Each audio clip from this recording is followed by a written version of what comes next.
What a win. आय हाय हाय, इंडिया ने सीरीज अपने नाम कर ली। रवि बिश्नोई को मैं क्रेडिट दूंगा। या रवि बिश्नोई को ना आप कम हाईली रेट करते हो। रवि बिश्नोई मैं ये मानूंगा कि उसने हमारे बाबर आजम को भी आउट किया हुआ है गुगली के साथ। उसकी गुगली शानदार है, स्प्लेंडेड है, ब्यूटीफुल है। थोड़ी सी लेग स्विंग करने की उसको जरूरत है। एक ही तरह की आप डिलीवरी नहीं कर पाएंगे, फिर बैट्समैन आपको रीड करेगा। स्टेटर वन जिसे आप कह सकते हैं वो करवाते हैं, और गुगली दो चीजें नहीं। स्टेटर वन आम इन पिचेस के ऊपर इंग्लैंड के बल्लेबाज पड़ रहे थे। आपने देखा लैम लिविंगस्टन ने छक्के लगाए, लेकिन वापसी की रवि बिश्नोई ने 3 विकेट्स अपने नाम की। और शायद वही वो टर्निंग पॉइंट था, मैं ये समझूंगा। रवि बिश्नोई जबरदस्त 3 विकेट्स।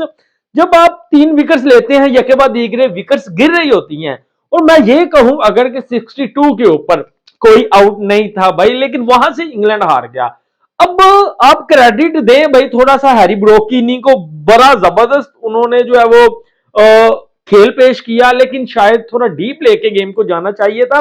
बैक टू बैक 6 लगा रहे थे। इंग्लैंड का स्टाइल यही है, बेसबॉल स्टाइल वो करते हैं, लेकिन सीरीज वो हार चुके हैं। शायद ये मैच उनके कंट्रोल में था। अब हुआ क्या, पहली इनिंग में इंडिया ने 181 किया, टारगेट था 182 का, लेकिन भाई रवि बिश्नोई की वो 3 wickets outstanding. Young India beat जो है वो कर गई इंग्लैंड को। उसकी वजह यही है कि इंडिया ने वो जोश दिखाया, सूर्य कुमार यादव की कप्तानी में वो दम नजर आया, हार्दिक पांड्या की वो शानदार इनिंग। अब देखें इस पिच के ऊपर 181 शायद चेजेबल था मेरे ख्याल से। भाई इस पुणे की विकेट के ऊपर अगर आप बात करें तो 200 रन भी काफी नहीं होते। 200 इट्स इनफ है, लेकिन काफी नहीं होते।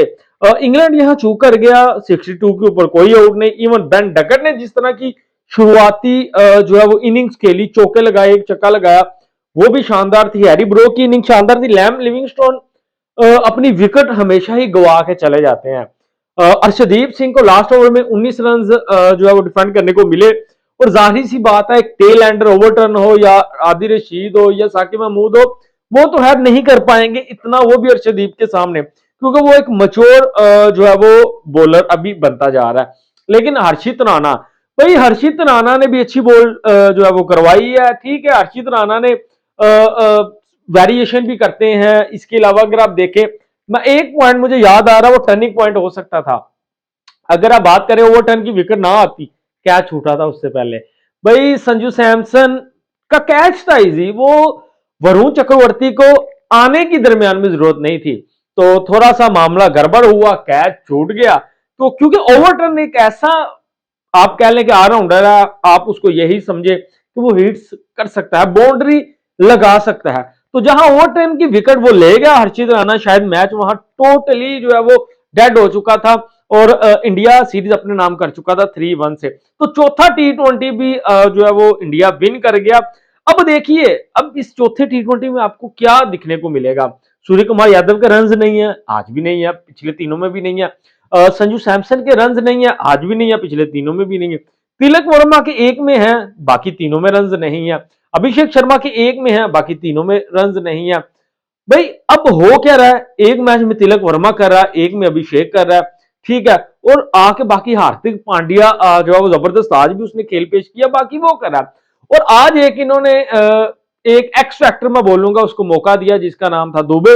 और दुबे वो प्लेयर है जो 2024 T20 world cup team India के साथ था, टीम इंडिया के साथ था, और शानदार आज प्रदर्शन किया जी दुबे ने।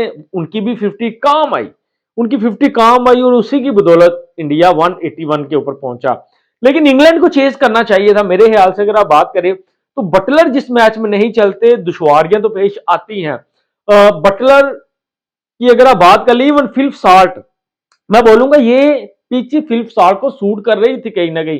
पहली तीनों इनिंग्स में फ्लॉप, आज सोचा था शायद फिलिप साल्ट अपने जलवे बिखेरेंगे, लेकिन वो भी 62 की पार्टनरशिप, उसके बाद विकेट्स गिरी हैं यार, उसके बाद विकेट्स गिरी हैं। मैच टोटली अंडर कंट्रोल था। बाज औकात आपको पिच के ऊपर 1-2 रन करने की भी जरूरत होती है, सिंगल डबल भी आपको समझना पड़ेगा कि वो क्रिकेट का हिस्सा। लेकिन टोटली आप समझ सकते हैं मॉडर्न डे क्रिकेट T20 जो है वो खेल बदल गया है, लेकिन कम से कम सिंगल डबल भी तो यार, रोटेशन ऑफ स्ट्राइक भी तो होती है ना। तो वो भी चीजें आपको बाजू का समझनी पड़ती हैं कि अगर आप 62 की पार्टनरशिप आप कम से कम इसको 100+ लेके जाइए, उसके बाद आप अपने स्टाइल से खेल सकते हैं।